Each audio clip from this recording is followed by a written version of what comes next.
Well, hello everyone! I don't know how to start this video. So, do you all remember the Splatoon SFM content creator Octocoop? Probably? Good enough. Well, if you don't know the name, Octocoop is a normal guy who makes Splatoon SFM videos for fun. However, you might be wondering, if he's just a normal guy who makes Splatoon SFM videos, then why are you talking about him? He kinda disappeared.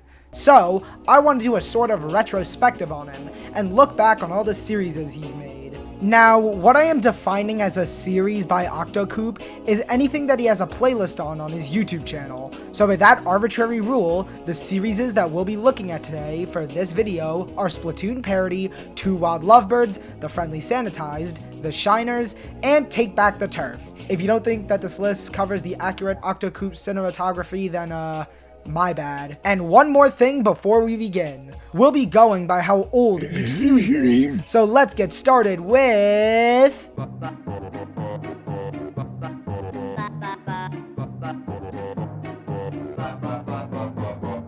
Now, beginning at the beginning, we have the first ever upload to the Octocoop channel. Something that would begin his YouTube journey with a bang. That video being... a Splatoon remake of the Julian Smith sketch Malk. What a start! To be honest, there isn't really much to say here. I don't even know how to describe it without summing up the original sketch, so let's get to the next video. The next video that Octocoop created in this series of Splatoon parodies is Easily Offended Friends, a Splatoon SFM remake of the Studio C sketch of the same name. You know, I think it's kinda hard to summarize these, however, don't forget the characters that you see here. They will be on the test later in the future, so keep these couple of characters right in your brain. Make sure you don't forget them or else I'll get the big green man to kill you. Then Octocoop decided, let's do Studio C again. And for his next parody, he made Paintball Holdup, a Splatoon SFM remake of the Studio C sketch of the same name. I think I'm losing my mind. Anyways, let's move on. Even the descriptions of these videos are showing what I'm saying. After that, we have...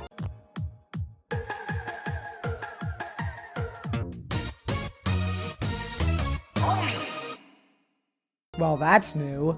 Anyways, the next parody he did was of The Wish, being a Splatoon SFM remake of the Tomska sketch of the same name. However, here's the funny thing about this video, it's not the full sketch! It cuts off at this part in the original video. Box! Containing infinite wishes! Stop! Skipping the joke about the girl wishing for cancer! That actually sounds horrible when you say it out loud, Jesus Christ. Well, before I feel the guilt of what I just said, the next video on this playlist is Hot Kool-Aid, being Splatoon SFM remake of another Julian Smith sketch by the same name. Not much to say, real life to Splatoon. I found this funny though. You treat this right! Yeah! And lastly, to end off this series, we have Easily Offended Friends, the remake. Ooh! Now, I'm not gonna say what I said before, since if you were paying attention earlier, you'd know where this is from. But compare the quality to this and the original, it's night and day, dude, holy shit. Well, that's everything related to the Splatoon parodies. Overall, this section was pretty simple. Nothing too crazy to write home about. So let's get to the next series, that being...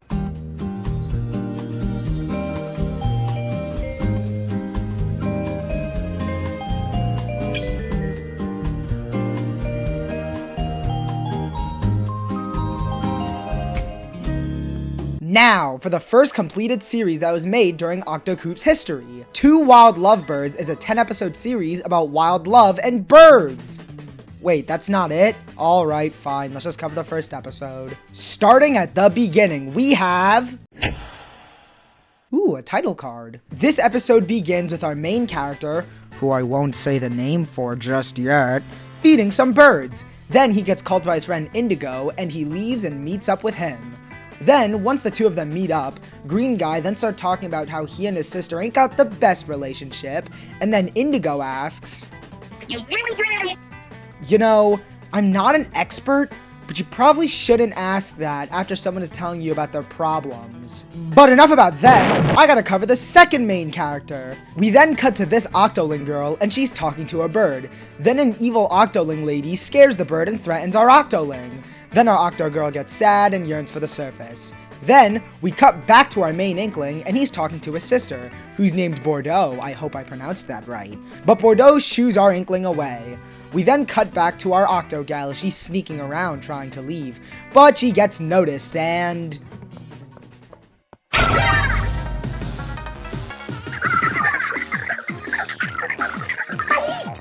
Well, after getting spotted, she hooks a ride on an Octorpedo, escaping the Octarian army, and gets to the surface. We then go back to our Inkling guy, and he's talking to the birds. But who's that in the bushes? That's right, it's the Octoling girl! Inkling dude gets spooked, Octogal is friendly, they become friends. We learn that the green Inkling's name is Vert, and that our Octoling gal doesn't have a name, but Vert then gives her the name Octavia? Octavia. I'm gonna pronounce it Octavia, and you guys are gonna listen to that. And roll credits. So yeah, that was episode 1. Now let's get to episode 2. Episode 2, Tricky Touring, begins a little bit after the first episode left off. They both go to Vert's house, Octavia likes the pretty flowers, and they both head to Inkopolis after falling out of Vert's house. Then, after some Octo racism, they go to get Octavia some new clothes. After that, Vert gets a call, Octavia sees people holding hands, tries to do it with Vert, fumbles, and saves herself by lying.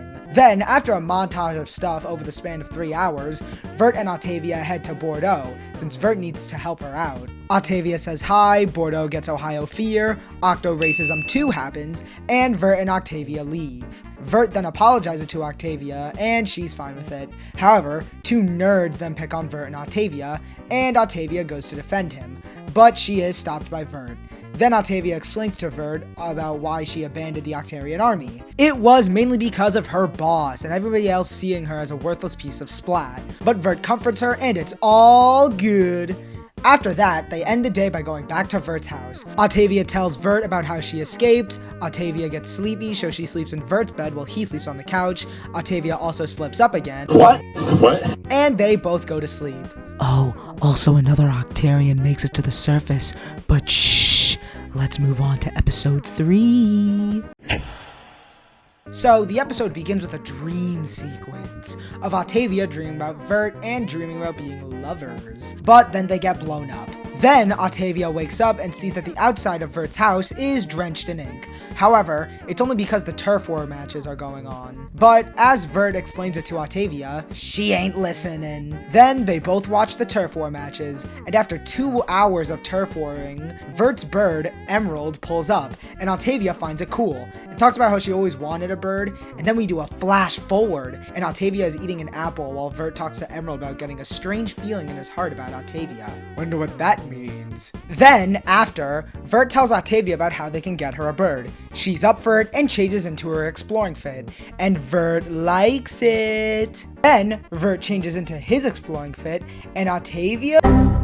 Now, to be honest, this whole episode is just one huge bird-catching montage, so I'll run through the interesting stuff. Octavia holds Vert's hand, they encounter Shrek, they cause the injury of Heavy TF2, Octavia gets flung because they climbed Wispy Woods, they hug, they wait, and lastly, a bird shows up, and Octavia catches it. Then, later that night, Vert is sitting on his couch with his grippers out before Octavia names the little bird Ruby, and they spend the night together. And once Vert falls asleep, Octavia gives him a little smooch. Oh, how sweet. Oh, we also get the introduction to Ava Navy and Professor Inkily, but who cares? Who cares?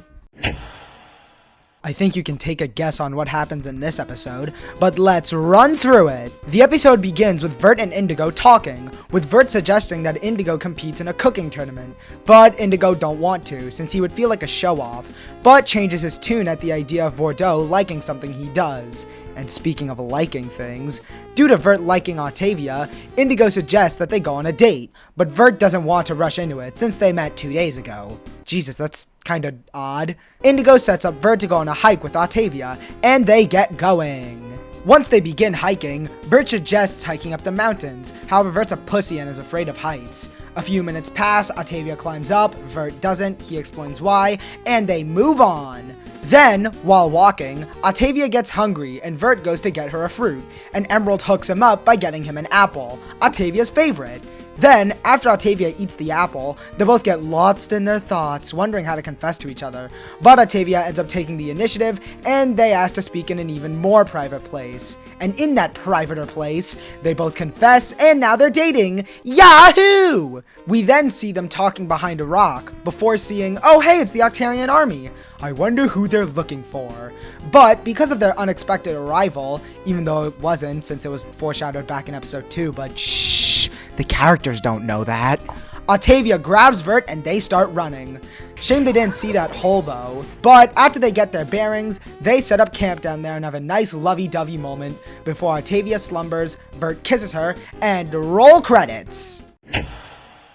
Episode 5, Tunnel of Love. Halfway there, BK, halfway there. So, this episode picks up the morning after the last episode, with Vert waking up and seeing Octavia getting ready to super jump out of the hole.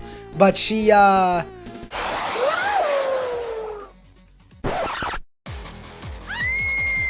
she fails, and Vert catches her. Then, after a heartfelt moment, Octavia gets the idea to explore the cave, to find a way out. And to make sure that they don't get lost in the dark, they hold hands. How nice! Now, since this is just escapades in a cave, I'm gonna make this quick. They make their way through the dark. Octavia helps Vert not to be afraid when crossing over a chasm. They go down a path that takes them upward, and they find the way out. Then, once they get out, they're gonna kiss, but no! The Octarian army does squid racism and has them cornered.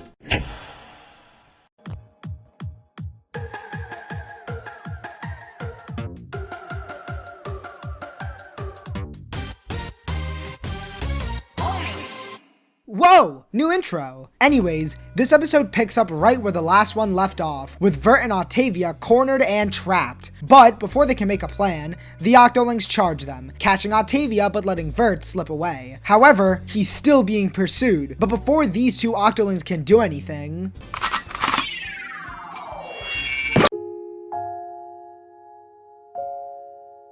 and they were blown up by none other than Agent Navy. Wait, Vert and her already knew each other? I think my Octocoop lore book is missing a couple of pages. Anyways, after a bit of reconnecting, Vert realizes he left Octavia behind, and she's gone. However, Navy got the idea to go to their base to get her back, and wanted Vert to join. He says yes and gets suited up to head to the base, while Octavia gets thrown into prison. Vert and Navy return to where Octavia got taken, and to help find the Octoling base, Navy uses the Octo Tracker. That's like really weird. Why do you have a tracker for just one species? Do not question the Octocoop. They make their way to the base and talk about Inkling and Octoling relationships. Then, we cut to Indigo, and after 3 episodes of being gone, Bordeaux. They are finishing hanging out when Bordeaux goes to try and find Vert, since he's been gone for a couple of days. Then we go back to Navy and Vert, and they find the kettle and go inside. And last but not least, we have Octavia getting abused. Episode 7, Escape Expansion. Take a guess at what happens in this episode. So, the episode begins with Vert and Navy at the entrance of the Octarian base. Then, after a bit of walking, they get shot by Octarian soldiers, but end up taking them down. Then, we cut to Octavia, and she wonders how to get out. Ruby comes to help her out with his insane lockpicking skills, and Octavia plans her escape. We then cut back to Vert and Navy smacking and shooting to find a security room. Then, we cut back to Octavia with her super jumping out of the cell through a vent. Then, we cut back to Vert and Navy going on a montage of splatting Octolings before getting cornered and taken to go get executed. We then head back to Octavia as she builds a machine. Ooh. Then, we cut back to Vert and Navy about to be shot. However, before they get splatted, the Octo Stomp slams and stops them. And guess who made it? That's right, Octavia! Then, as the Octo Stomp goes on a rampage, the 3 of them make their escape, and Vert and Octavia live happily ever after. Oh, we are also introduced to Tenty, but shh. Episode 8, A Flowery Feeling. We still have 2 more after this one, baby. Woo! The episode begins with Navy and Tenty at the kettle, but they forgot the lid cover to close the kettle, so Tenty stands guard while Navy gets the cover. Then, we cut to Vert as he stares out watching the lake, as Octavia cuts some cake.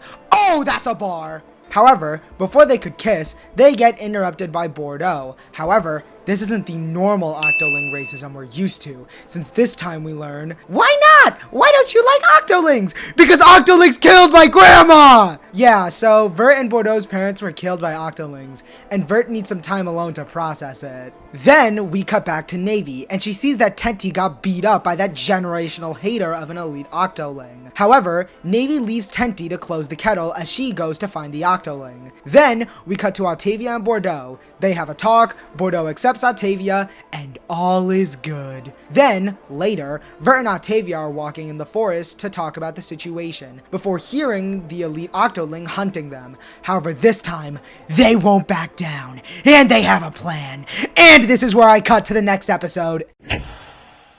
The episode begins with Navy going to try and find Vert and Octavia to warn them about the elite Octoling. However, we then cut to those two making a plan on how to defeat her, and soon get to work on building it and setting it up. And like a bird to bread, the elite Octoling arrives, and after a standoff, the trap is set in motion.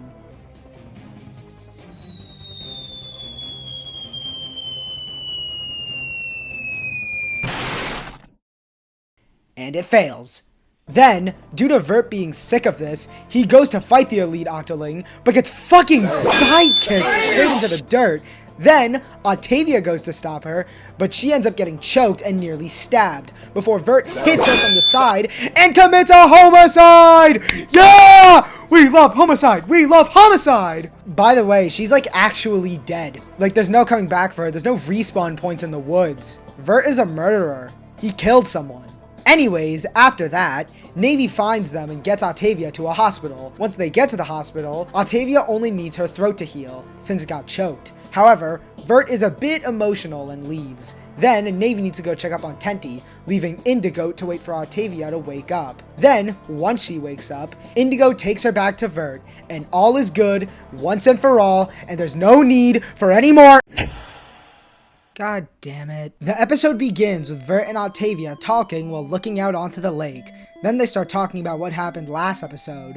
You know, Vert being a murderer and everything. And Vert ain't feeling too good about it. But Octavia comforts him, reminding him about all the good he's done, and with the sequence of good memories playing in the background, that calms Vert down. And they finally kiss! Jesus, we've been waiting for this for ages! Woo! Then, we cut to Indigo and Bordeaux, as they drink coffee together. They bond nothing much. Then, we cut to Tenty and Navy. Navy tells Tenty that Octavia is okay, and that their mission is finished due to them sealing the kettle. Then, we cut back to Vert and Octavia, as Vert feeds the birds and Octavia looks out on the open lake. And they both want to keep exploring the world together, so they get all three of their friends, and Vert's sister, to announce that they are leaving to see the world. They all say their goodbyes and good wishes, Indigo gets Bordeaux, and all is good. We also get a 2-minute montage of them exploring the world, but the only notable thing about it is they get married. Lastly, the series ends with Vert and Octavia back at the rock where they first met, and we also see why this episode is called the sweet finale.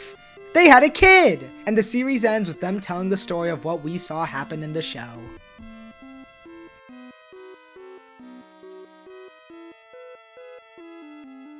Wait, how the hell did they have a kid? And that was 2 wild lovebirds. I guess you could say I'm a wild bird now. In my opinion, episodes 6 and 7, Shut Up, were the best episodes in the series, while episodes 3, 4, and 5 range from okay to boring. However, overall it was a pretty solid series, and a pretty big leap in something to make that early in his career. Granted, he was still posting Splatoon parodies as well as some smaller form stuff in between. I can't say the same. But by the end of the series, he had around 10,000 subscribers. But I still have 3 more series to watch through, so let's stop wasting your time and get to the next series, that being...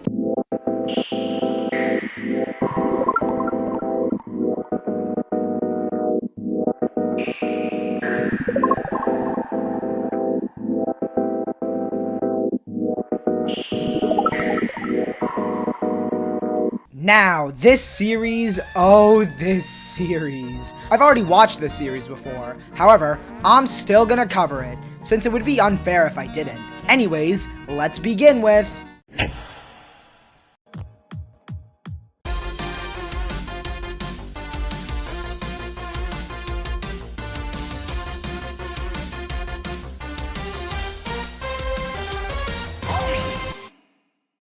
Whoa! New intro again. Okay, now, before we get into the meat of this episode, I have to do one thing. In this series, they use Agent 8 and Agent 4. However, they use their real names instead of calling them by their agent name all the time. Those names being Kasala for Agent 4, I hope I pronounced that right, and Olivia for Agent 8. However, for the entirety of this series, I'll just call them by their agent names, to not confuse you all. Now, with that out of the way, this episode begins with Agent 4 snoozing and Agent 8 writing in their diary about how they became friends with a sanitized octoling.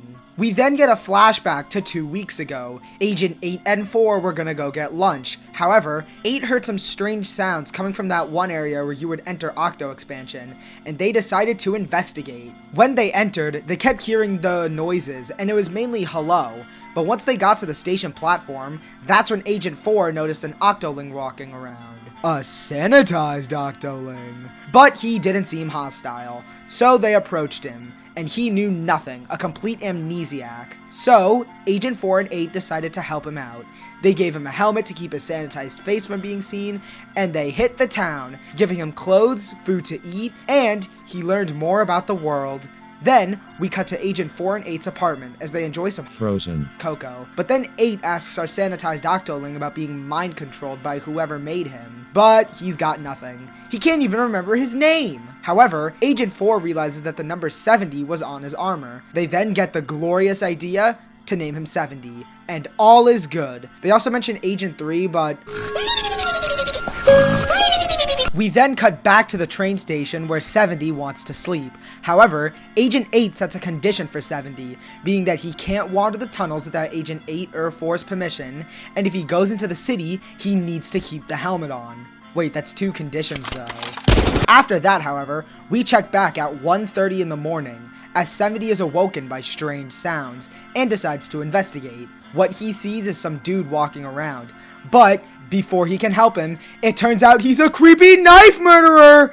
So 70 takes his leave but ends up tripping and alerting the creepy knife murderer. But when the creepy knife murderer enters the train car 70 was in, he's already gone, hiding between the 2 train cars. Then, the creepy knife murderer slips back into the deep darkness of the tunnels. Agent 8 wakes up 70, and he tells her about the creepy knife murderer. But Agent 8 chalks it up to a nightmare, and they both go to get some coffee. Agent 8 tells 70 to get out there and make some friends, and after some quick tips, Agent 8 sends 70 on his way, as Agent 4 and 8 go to get waffles. The episode starts with 70 out in the city with his goal of making friends, and he immediately bumps into someone and shits himself in fear, thinking he's gonna be robbed. However, our new red fellow isn't gonna rob him, and after learning that 70 is new gen, he offers to hang out with him, and 70 takes the offer. We also learn that our new red friend's name is Red. Real clever with that one, Octocoop. Then, as they hang out, Red asks him about the mask, and 70, rolling a high charisma check, Red respects him, but soon he gets called by his girlfriend, and brings 70 along with him so he can bond with them. Once they get there, we are introduced to 3 new characters, but only get the name of one of them for now, being Sarah, Red's girlfriend, ooh. But not long after, we know the other 2's names, being Halima and Ski. However, because 70 has that funny thing called amnesia, he doesn't have any hobbies, and they start to get suspicious about him. And due to Red getting a low charisma roll, 70 walks away, and Red goes to check up on him. Once Red catches up to 70, 70 asks Red that if he shows who he is under the mask that he couldn't tell anyone, and due to Red spelling reliable if you drop the L, I, A, L, and E, and flip the B, 70 trusts him, and takes him to the subway station. Once they are there, 70 goes and takes off his mask, and there's no octo racism this time. He's only afraid of clowns. Okay, so he's not as good as Indigo, but he's better than most. Anyways, due to being blue, Red remembers what his professor taught him about sanitized octolings, and asks 70 what he remembers, and then he gets a bit sad hearing that, so Red comforts him and cheers him up. But we also get a surprise visitor, being Sarah. Aside from hearing in on the conversation, she wants to apologize for what happened earlier, and 70 accepts it. After that, 70 shows them where he lives, there's a spelling mistake, and Red and Sarah do a montage of going back and forth decorating the place. Once it's done, 70 likes it, my favorite joke in the whole episode happens,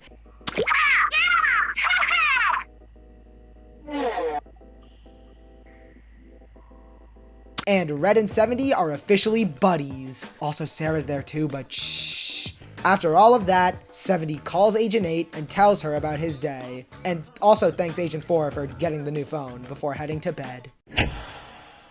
The episode begins with 70 being awoken by familiar sounds, and ends up seeing the creepy knife murderer! However, due to forgetting to do an inner monologue, the creepy knife murderer hears him, but he ducks down before he can be spotted, and the creepy knife murderer walks away once more. Then, we cut to 70 and Agent 8 hanging out. 8 tells 70 about how she escaped the metro, and we see 2 familiar faces. However, we soon see Inkilla, or Agent 3 as I'm going to call them from now on. She needs Agent 8 to follow them, but 70 can't come with. After that, 70 is sitting alone before getting the idea to make another friend. However, he ends up getting roped into a biker gang since he looks like Frank. Don't worry, you'll see him later. Then, we cut to the gang doing random stuff and messing around. However, Blue Hair thinks Frank, is acting stupid. Then, a group meeting happens to mourn their group leader. 70 completely fumbles the charisma check and speaks, making a fool of himself and slandering Frank's name. Then, after that incident,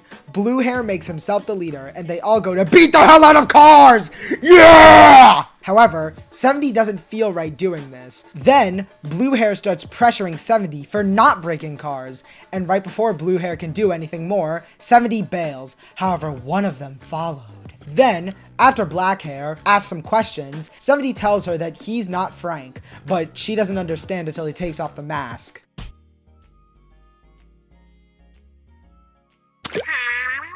However, Black Hair thinks 70 is cool and asks how he looks like this, but 70 goes to leave. But Black Hair convinces him to stay, and 70 tells her everything. After an explanation later and 70 gets a bit bummed, Black Hair cheers him up, we learn that her name is Holly, and she also has a weird looking eye. Then, Holly drops 70 off, calls him cute, and leaves. Riz? The episode begins with Agent 8 and 4 wondering if 70 was okay while they were away. Then, 70 arrives, said he had a good day, and Agent 8 and 4 invite him to go out to dinner with them, and he goes with them. After the dinner, 8 and 70 stand and wait for 4 to finish using the bathroom. But Agent 8 asks about 70's friend, and lo and behold, he appears. But Agent 8 and Red know each other. Then, Agent 4 comes out of the bathroom, and she and Red know each other. But to put it simply, Agent 4 and Red do not have a good relationship over a joke that Red pulled that hurt Agent 4. After an argument, we cut back to 70, sitting in his train car asking 8 about it, but she knows just as much as he does. However, because of seeing his pals fighting, he wants to get to the bottom of it, but Agent 8 suggests otherwise. I'll let you guess if he takes her advice. He doesn't take the advice! Then, we cut to Agent 4 and 70 watching TV, but then, once Agent 8 heads out, 70 asks 4 about what happened between them and Red. However, she just tells him to go ask Red about what happened. We then cut to Red and 70 then asks about what happened between him and Agent 4, and Red gives us a flashback. He was a prankster, however he scarred Agent 4 for life when he put a fake spider on her head and she fell down the stairs.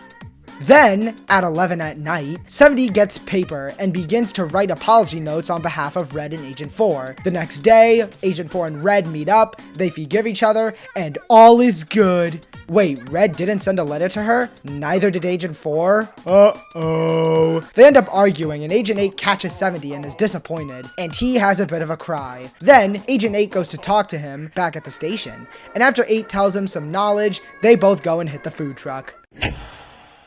Fun fact, this is the shortest episode in the whole series. This episode begins right after the last episode, with Agent 8 and 70 at the food truck, but when 70 sees Red, he decides to hang out with them. Over at Red and Sarah, however, they're walking out of a bar. We also meet Garrett. He'll be important later, trust me. 70 walks up and asks why Red is bummed out, so Sarah took Red to his favorite bar to cheer him up, and it worked since Red is over it. However, Red is inviting 70 to come with them. Mystery Man Garrett Red notices 70's dirty, unmoisturized hands and neck as 70 walks behind Red and Sarah, but he doesn't care. Then, we cut back to Sarah showing off a new beat to Red and 70. They like it, 70 thinks it's familiar, and Sarah asks how it is in the train. And 70 likes it, however it gets lonely. I guess creepy knife murderers aren't company then, okay. However, Sarah has a solution, and takes Red and 70 to show them. We then cut to Sarah digging through boxes to find her longtime companion pet thing, and give it to 70, since she doesn't need it anymore. After another one of my favorite jokes in the series,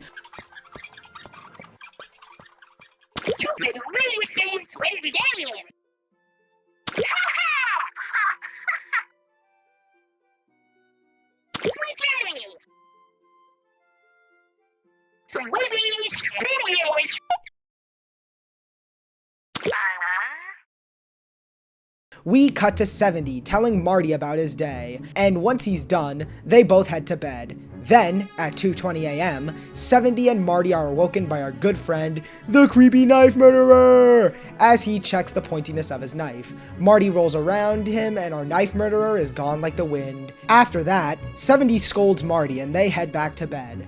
The next morning, Sarah and Red come down to check on 70 and ask about the little buddy. Red asks 70 if he wants to go to the bar with him and Sarah, but 70 declines to spend time with Marty. More than halfway, let's do this. The episode begins with Blue Hair relaxing after a bar fight. Then, we finally get to know his name, being Rack, and he's called by Holly because she tells him that Frank, 70, is sick. And before they could ask to leave, Rack is fine with it and dismisses them, as Holly, 70, and Marty walk away. Then, it cuts to 70's train car, with 70 and Holly talking. However, soon, 70 asks how Holly lost her eye a year ago, and since he said please, Holly tells him. It happened a year ago when she was driving back home. She was bummed out due to her boyfriend dumping her, and due to her being distracted, she got caught in a car crash and got hit. She was in the hospital for months, but she survived, with the only thing being injured being her right eye. And she got surgery to get replaced with a strange new looking eye.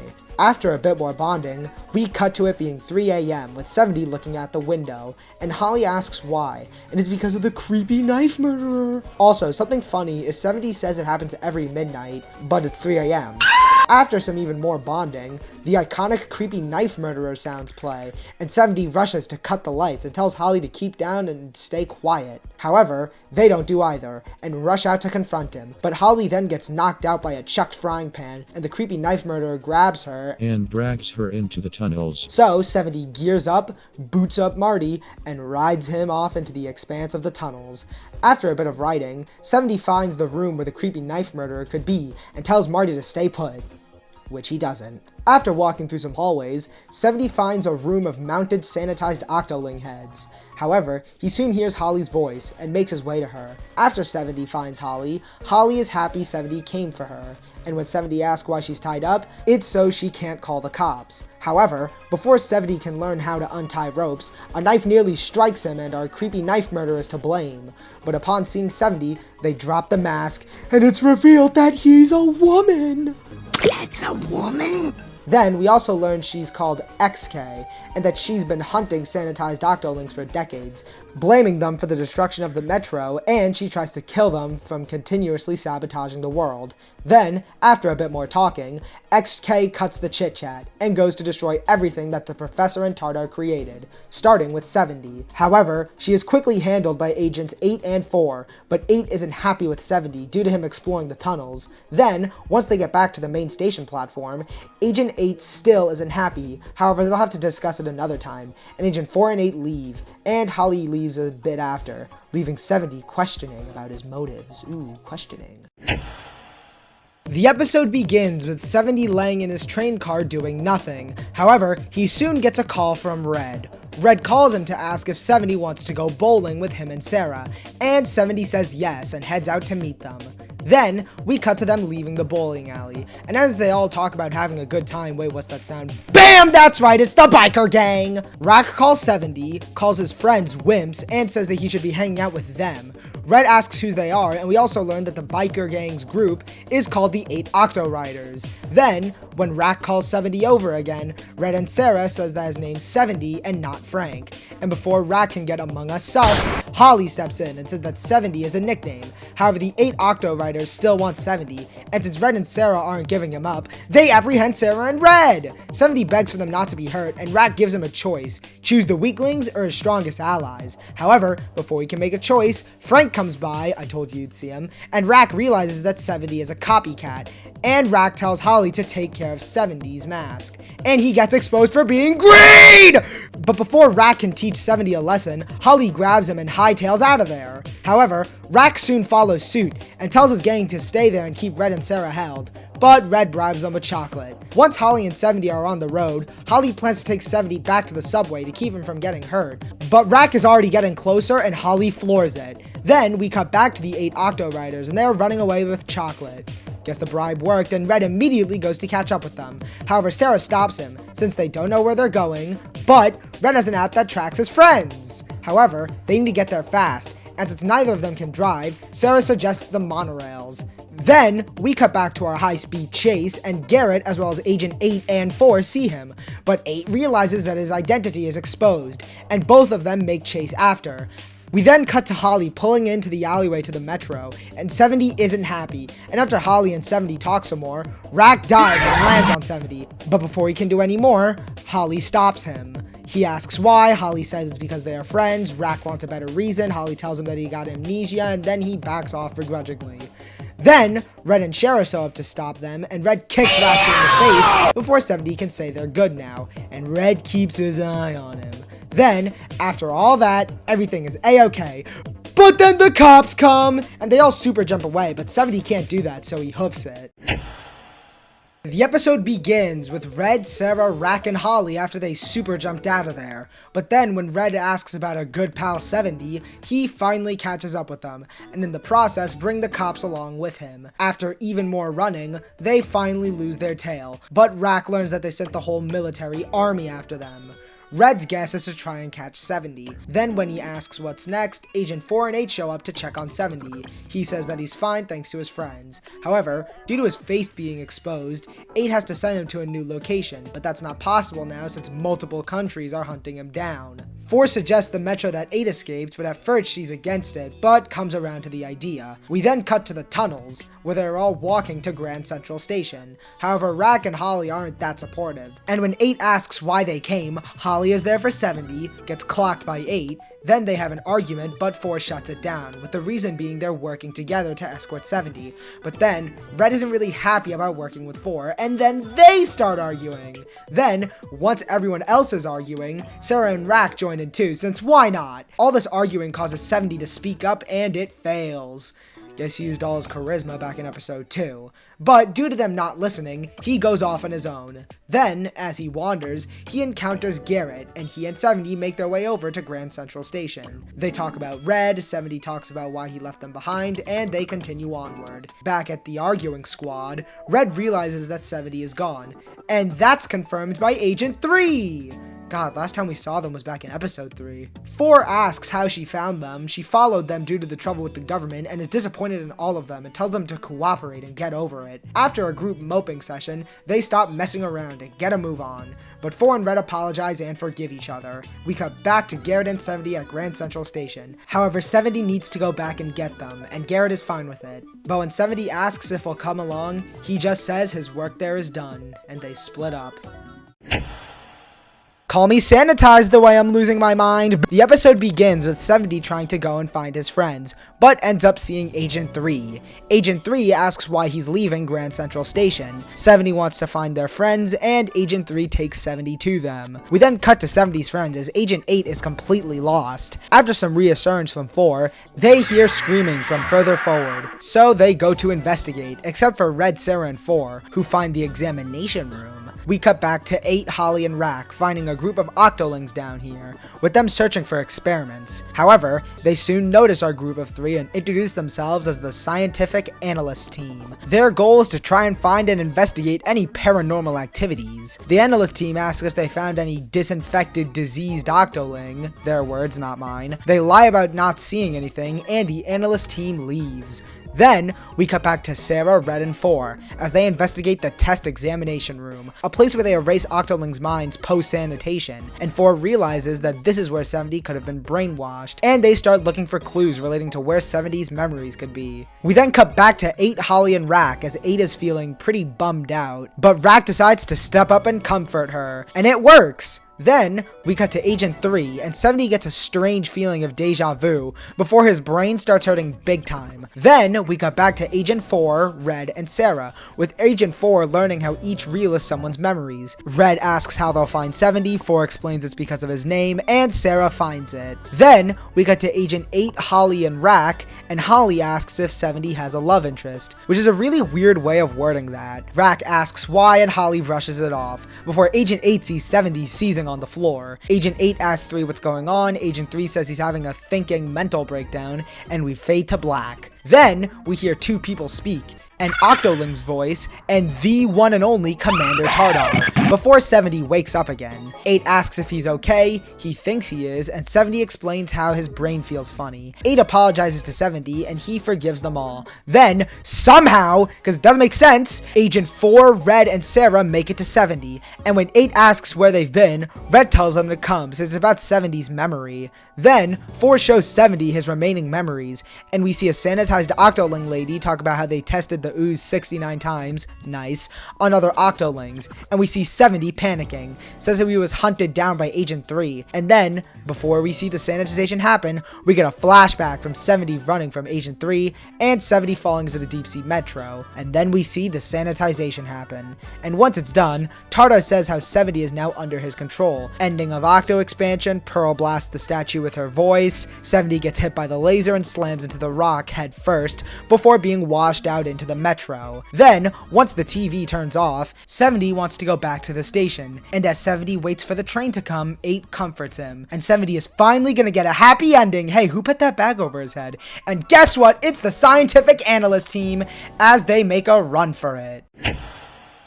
I'm nearly done with this series. The episode begins with the scientific analyst team putting down the 70 sack before 8 and 4 ask questions, and they explain they needed 70 as their project, but when they're told to go find another sanitized Octoling, the analyst team tells them that nobody else survived the explosion except for 70. 3 tells them to give him up, they refuse, and say they're only gonna dissect him. After one last stand, 4 realizes none of them have weapons, except Red, but shh. And Sarah runs off to get them, as the fight begins with Red Lady charging at 8. 8 kicks them in the foot and trips her. Red Lady does the same, 4 charges at Red Lady, Rack fights Purple Guy, Agent 3 and Green Dude fight, Red punches a woman, and Holly says to the Yellow Hair Lady to give her crush back. Yellow Hair asks if she has a thing for 70, and when Yellow Hair calls it weird, Holly pounces her. More fighting between Red Hair and 8, Green Guy and 3 fight, Red keeps hitting a woman, 8 goes to get 70, but when she looks, he's gone, and fucking Marty comes in and takes him, and when Red Hair notices it, Agent 4 slaps them, and 8 tells 4 to go get 70,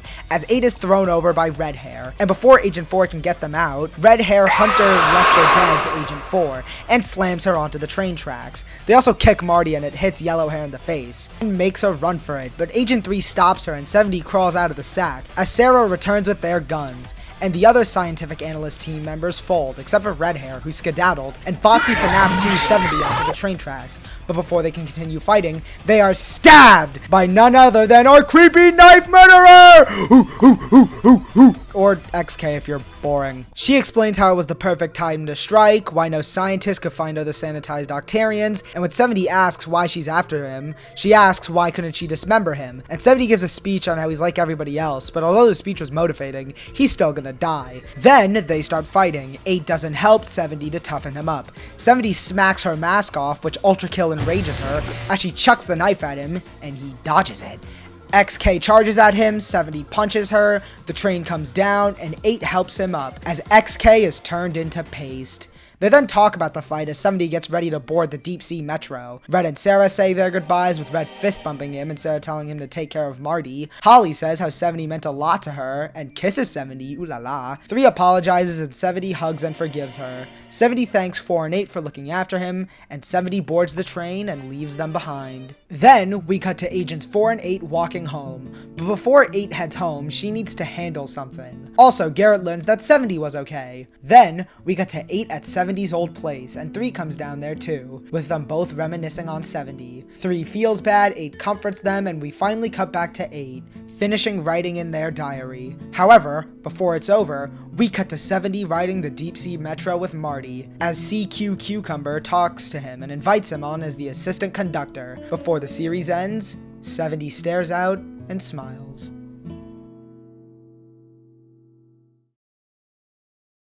And that was the Friendly Sanitized. Jesus Christ, I'm tired. Another well-done series by Octocoop, and with it being slightly better than 2 Wild Lovebirds. In my opinion, again, episodes 6 and 10 are where this series peaked, while episodes 7 and 8 and a bit of 9 were slogs to watch through. Some other fun data: this series took him a little over a year to make, and he ended up going from around 10,000 subscribers to 30,000 subscribers. But now with this series done and over, there is another series, and this one isn't good. However, let's stop beating around the bush and cover the next series, that being...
The episode begins in the morning at some suburban town, and we see Yellowhair here getting kicked out for being a broke bum. So she picks up her things and gets moving. Then we cut to Brownhair over here meeting up with his friend Silvero, and we also learn that Brownhair is named Bronzy. Bronzy wonders why he's sitting in a box. Silvero left his parents due to being too groovy, but it was really since they found him annoying. Bronzy says how he's homeless due to his parents' restaurant getting a health code violation, and now he's trying to find a place to stay. Bronzy suggests they stick together so they can find a place to live, and Silvero agrees. Then we see our yellow-haired friend, who's named Goldella by the way, as she reunites with our two dudes. They exchange pleasantries. Goldella tells him she was kicked out for being a bum. Bronzy and Silvero explain their situation again, and all 3 of them decide to stick together. A few minutes later, and they're considering getting jobs. A piece of paper falls onto Goldella's face, and on closer inspection, it's a lottery ticket. A winning lottery ticket. They celebrate their winnings, and after they wonder where it comes from, they go claim the cash. We then cut to them walking out with their earnings and talking about it, and the strange lady hears. After some more talking, the strange lady makes her entrance, and we learn her name is Platinuma. Platinuma? No, that's wrong. You know what? Fuck it. I'm just gonna call her Platinum. Platinum insults them. Bronzy considers going down the path of red. Platinum says how good looks are more important than cash, insults Silvero, and then goes to pressure Goldella. But Goldella snaps back at her and she punches Bronzy to the ground before challenging Goldella to a race, with the winner getting all the cash, and against better judgment, Goldella agrees. We then cut to them talking about the whole interaction, with them hating on Platinum, but Goldella tells them not to worry, since she's really good at racing, with her being the best at cross country and track and field. Silvero and Bronzy comfort her. Then, after a high budget panning shot, Bronzy explains how the race will work, and the race kicks off. It starts with them neck and neck before Platinum gets in the lead, but then she slams into some cones, causing Goldella to take the lead. She soon gets shoved by Platinum and loses the lead. However, Goldella locks in, and Platinum slips on a banana peel and falls, causing Goldella to take the victory. Then, after some gloating, they make their leave. We then cut to our trio in their new house, and after a positive speech, the episode ends. The episode begins with Goldella waking up before hearing a big boom and rushing downstairs, just to realize it was Bronzy trying to cook. Goldella asks why the oven was on, Bronzy explains it's for the customers in the lobby. However, due to it being hard on him to both be a chef and a cashier, and due to Silvero being too groovy, Bronzy goes to hire people. Then we get a hiring montage, but it doesn't work as Bronzy is defeated. And to help him, Goldella decides to join as someone who takes the orders and as a cashier. Once she joins, she realizes the hell that a job is and gives Bronzy the order. However, when Bronzy gives the customer the order, it's wrong! Then, after Goldella calls the customer fat and gets socked, she realizes she ain't cut out for this, and Bronzy ends up defeated once again, before realizing he could have just called his family to help. So he rushes to get them, and an hour later, Bronzy returns with his assistant, being his brother. We learn that his name is Chopper, he's got cool mood ring color changing hair, but only switches between positive and negative. Then we cut to Chopper and Bronzy working together to serve the people. However, a familiar face comes by, and it's Platinum, but she leaves the second she sees Gold and Silvero. The episode begins with Silvero jamming and dancing out, and when he's done, Bronzy compliments him while Goldella slept through the whole thing. However, all that dancing made Silvero tired, and he wants to get something to eat, as well as Bronzy, who's tired of cooking. So Silvero takes them to the Boogie Woogie. I'm sorry, fuck.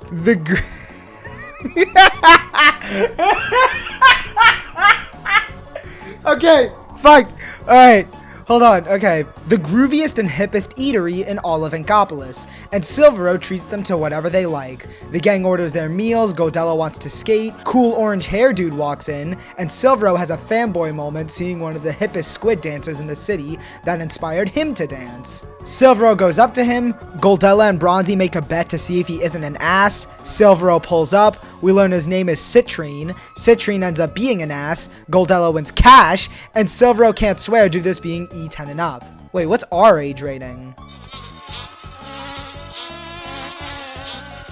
I don't know if that means we're rated T for teen or we're just awful. However, Silvero does insult him, and Citrine doesn't like that, so Citrine challenges him to a dance-off. Silvero realizes that he's screwed going against Citrine and starts panicking, and of all people, Pearl hears about it and tells Marina to get set up, and Silvero gets comforted by Bronzy and Goldella before going out to the dance-off. Then, we cut to Silvero and Citrine on the dance floor. Citrine gets flamed, and Pearl explains the rules before the dance-off begins. And after a very eventful dance battle that goes on for ages, but in the end, Silvero fails and Citrine succeeds. However, that doesn't keep him down, and he'd rather be the best dancer for the people he loves, that being his pals. However, Goldella breaks Citrine's legs anyway, and she gets arrested, but Bronzy and Silvero will bail her out later. The episode begins with them bailing Goldella out. However, Bronzy soon finds a flyer for go-kart racing, and Goldella loves go-kart racing, and vehicles in general. So Goldella goes to immediately sign them up, and Silvero and Bronzy follow. Once they sign up, our old enemy Platinum shows up, and she's also going to be competing in the race with them. However, Platinum wants the prize, being nothing, as well as Goldella, Silvero, Bronzy, and all the other background characters. The next day, it's time for the race, and Goldella rushes them out, and then we see them at the track. They all interact for a while, and soon the race kicks off. Also, I know what I'm about to do is super lazy, but this episode is so boring, I'll just summarize the race really quick. Goldella wins, and when she goes to claim her prize of nothing, she realizes what it actually is. Nothing. Then they learn this was all just a big troll by Platinum, and to compensate, Platinum gives Goldella another nothing, and they run off to celebrate. And that was The Shiners! God, was this series bad. I really did not enjoy watching or script writing this section at all, with the only good episode being episode 3, solely because of Boogie Woogie. However, I think that this series concept could have been great. I wish instead of them winning the money on the first episode, it would follow the three of them trying to make money, have Platinum and Citrine come back as villains, and it also wouldn't have made the series just revolve around wacky misadventures. However, if you think I ran through this series too quickly, karma's a bitch.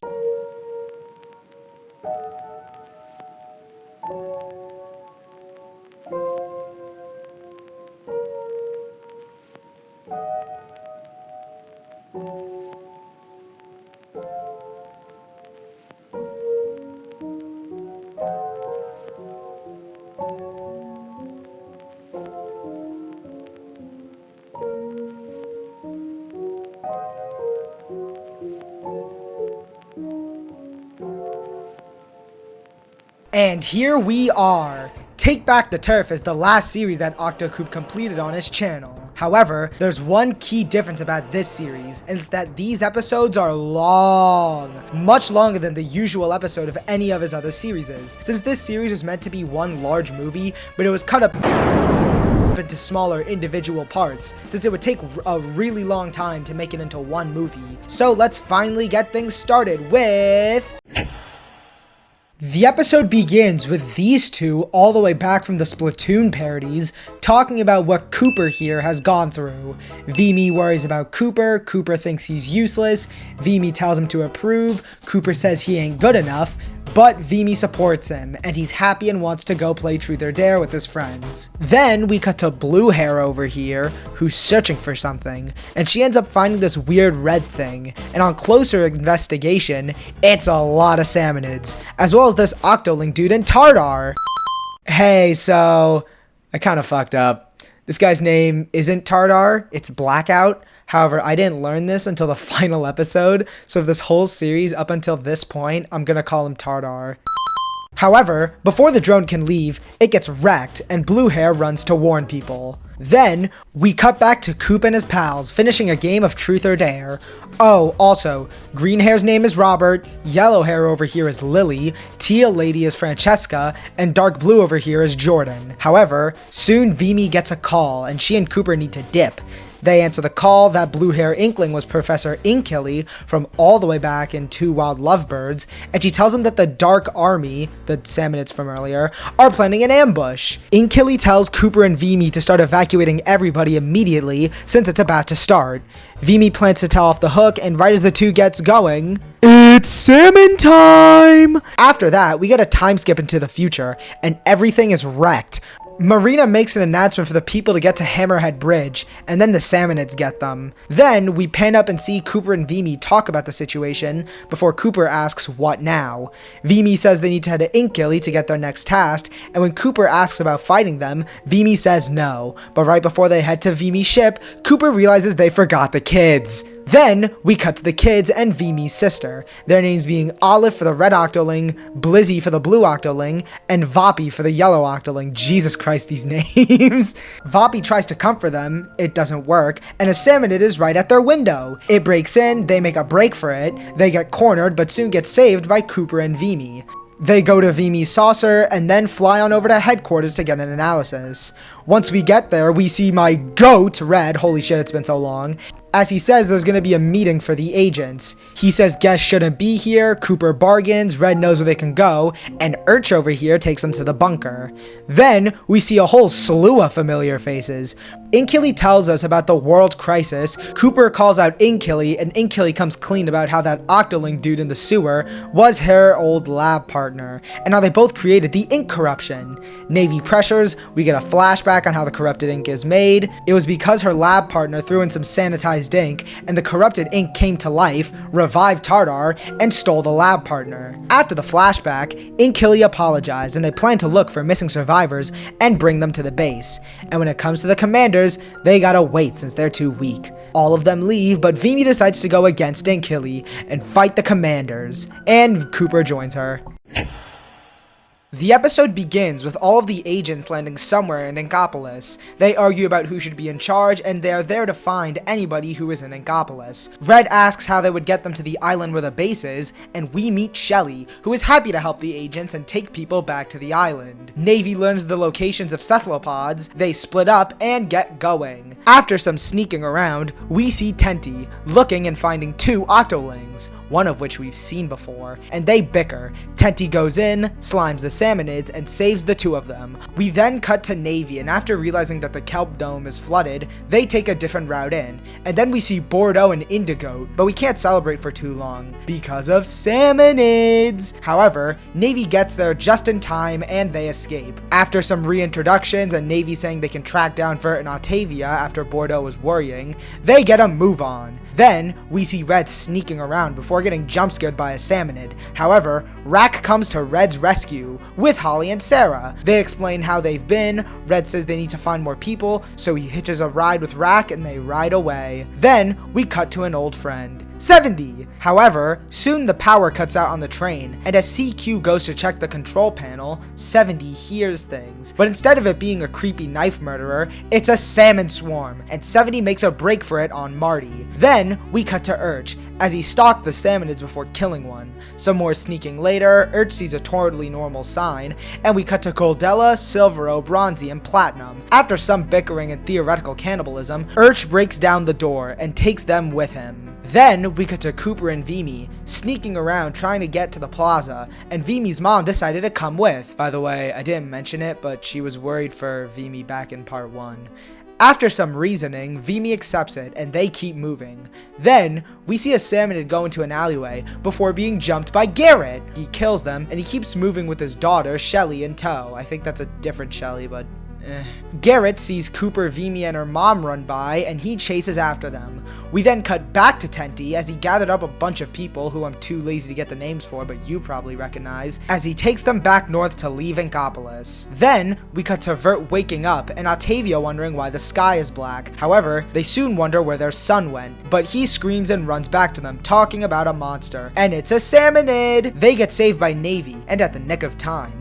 Then, we cut to 70 and Marty, and then we see Rack and the others, and they crash into each other. However, they aren't too harmed, their friends reunite, the most impactful character death in the Octocoop universe happens. I always thought I might be bad, now I'm sure that it's true, 'cause I think you're so good, yet I'm nothing like you. And they keep moving on foot. We then cut back to Cooper, Vimy, and Vimy's mom as they save an Inkling. He tells them where more survivors are and shows them the way. Then, we see Robert, Lily, Jordan, Francesca, Francesca's sister, Emma, and Robert's kid, Theo, hiding. They get a knock on the door. Francesca thinks it's a trap, but it's the pizza man. They get another knock on the door, and it's Cooper. After he barges in, he takes them outside, and due to a large clump of salmonids, they can't pass forward. But then Garrett pulls up. He says he knows a shortcut to the harbor and leads them there. However, Cooper, Vimy, and Vimy's mom, and this purple Inkling, stay back to go handle the commanders. Then we cut to...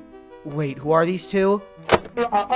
Oh, these are Roger and Vanilla, two characters from another unfinished Octocoop series. Well, they're trying to find marine life, but they soon get notified of a salmonid approaching. Vanilla tries talking to it, it fails, and they get chased before hiding and being found by Cooper. After some reintroductions, Cooper explains the plan to Roger and Vanilla, and they explore deeper into the base. They hear a weird sound. Cooper and Vimy super jump up there and continue deeper inside. The episode begins with Cooper and Vimy walking down the tunnel before hearing a strange sound and investigating. They spy on Inkilly's hypnotized lab partner and Tardar talking about the plan, and the lab partner has an upgrade for the salmonids. Oh, also Raja, Vanilla, Vimy's mom, and the purple hair are there too. Then, after they discuss their plans, the lab partner reveals their hiding spot, and we cut back to Shelly's boat as people board it. Garrett brings the last group of familiar faces. Red questions where Cooper and Vimy went. Jordan tells them that they had business to take care of. Navy questions, and we cut back to our recently exposed operatives. After some evil plan explaining and criticizing from Purple Hair, Tardar plans to kill them. But then they lock down the place and Tardar flies to safety. Roger goes to access the door panels, and the lab assistant deploys ceiling chargers. Roger begins hacking. Cooper, Vimy, Purple Hair, Vanilla, and Vimy's mom dodge sniper shots. Then, the lab partner goes to harm Vanilla and Vimy's mom, but Vimy's mom can throw fucking hands. God damn! Vimy makes a plan for Cooper to distract the snipers while she splats them, and Cooper gets to it, allowing Vimy to throw a burst bomb at them. Vimy's mom knocks down the lab partner, and Roger gets the doors open, so everybody makes a break for it. But then Tardar sounds the alarms, and a big salmonid comes. Vimy tries to shoot it, gets choke-held by the lab assistant, and Vimy's mom sacrifices herself! Hashtag dead mom! They all leave. We learn the lab partner is called Chiefoling, and Tardar tells him to get the troops and to go get them. We cut back to the boat. The agents wonder where Vimy and Cooper are, but they don't have to worry since they start running toward them, telling them to start the ship. Once they get on, Shelly starts sailing, and they leave the salmonids in the dust. Then we end up back at the island, and Inkily isn't happy with both Cooper and Vimy. Inkily is angry at them for being stupid, Vimy gets angry at Inkily and also sad because dead mom, and leaves with Cooper following behind. Cooper tries to talk with her, but she just wants to be alone. Vapi walks up and asks what happens, and Cooper tells Vapi to go comfort Vimy. Then, after Vimy cries and Vapi comforts her, it makes her feel better. Then, we cut to Cooper being sad, before a small fry appears and Cooper learns it doesn't want to kill them. So they sit there. Vimy comes up and apologizes, they talk about their feelings, but then everybody shows up, or at least the alive ones, and Cooper gives an inspiring speech, and also references the series of Octocoop's past, and when Vimy asks the professor if they'll be fine with it, she says yeah. So they rally everybody up, and they take back the turf. Oh yeah, I said the title! Whee!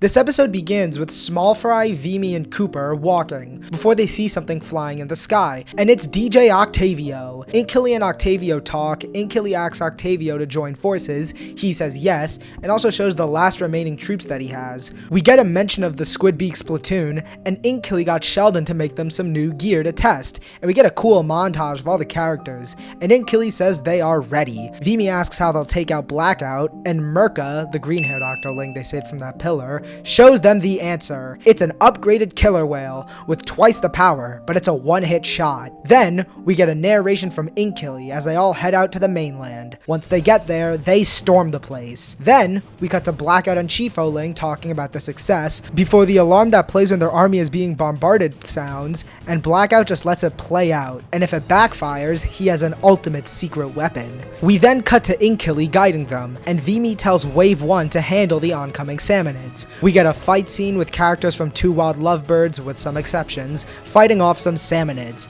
but soon a big Salmonid comes, and Vert and Octavia unleash their Octostomp to take him on, and they win. Then we get to Wave 2, and it's more of the same, this time featuring characters from the Friendly Sanitized, with some exceptions as well. Another big Salmonid comes, and Yin and Yang blast it to hell. Then we cut to Wave 3, being a bunch of oddballs and the Shiners, and after a while, two big Salmonids come, and Mirka and Octotron, the robot, tear through them.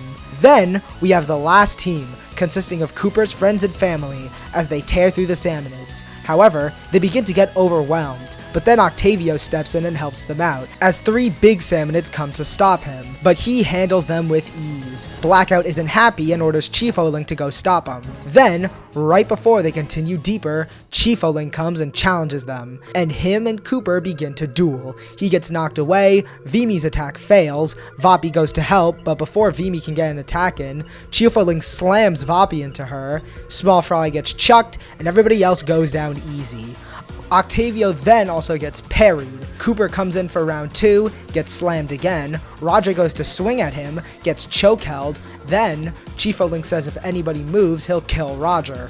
But then Vimy gets up, gets a dead mom flashback, and right as Chief-O-Ling goes for the kill, he gets shot right through the chest and restored back to normal. Blackout gets angry, and after some talking, the lab partner wakes up. And after some more talking, we learn that the lab assistant's name was Dillard, and then they head deeper to go stop Commander Blackout. We then cut to them deep down as they face Blackout. He does a villain speech and gets rage baited, and then he throws everything at them. First they have to dodge and destroy snipers. After that, they need to handle a giant Salmonid. Then, Blackout decides to use the sniper himself, and Cooper tells Roger to fire up the killer whale. Then, after some more dodging, they get to Roger as he fires the killer whale, obliterating him. However, that's not the end.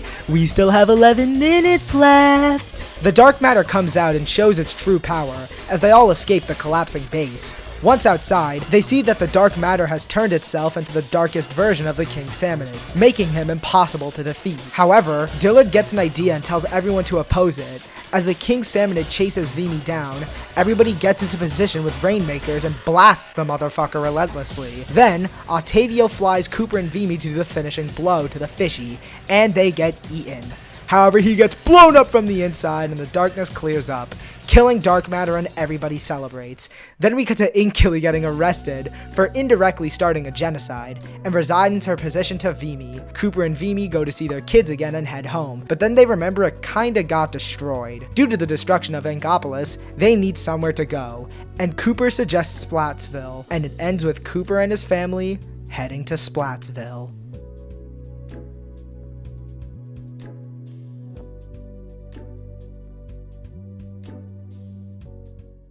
I did it, it's done, I did it, it's done, I'm finally done, I did it, it's done, I did it, yeah! And that was Take Back the Turf, Octocoop's last completed series. This series was honestly amazing, and it felt like a massive love letter to the world he's built. However, that ending truly was an ending. After Take Back the Turf, we only had one episode using Cooper and his family. Then, after a couple more short animations, he just stopped. We still, to this day, have no clue where he went.